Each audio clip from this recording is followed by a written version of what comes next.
مدينة الرباط عاصمة المملكة المغربية، مدينة الأنوار. تأسست مدينة الرباط سنة 1146 ميلادية، وشيدت بها عدة بنايات تاريخية، من أشهر ديالها مسجد حسان المعروف والمشهور بالصومعة العملاقة اللي كيمتاز بها صومعة حسان.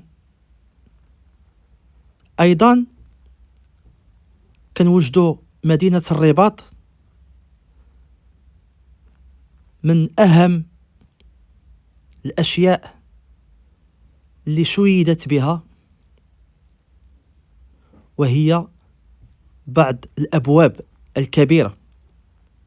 وأول باب شيد في العهد الموحدي هو الباب الكبير لقصبة اللداية اللي كنشاهدوه الآن سنة 1185 ميلادية. هاد الأبواب شيدت لعدة اعتبارات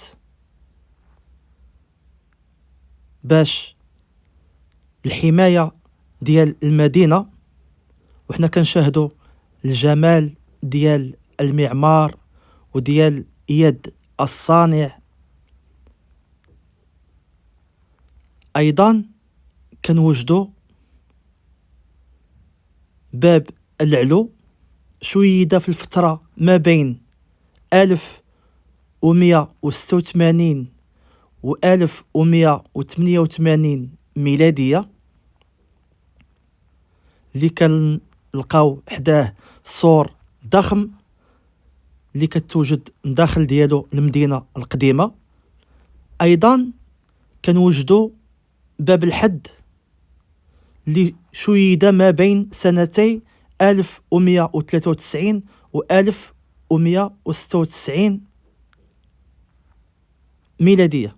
أيضا باب الرواح اللي استغرق التشييد ديالو 3 سنوات ما بين 1190 إلى 1193 ميلادية. كنتمنى يكون عجبكم هذا الفيديو هذا، ومرحبا بكم في عدة فيديوهات أخرى. إلى اللقاء وشكرا جزيلا.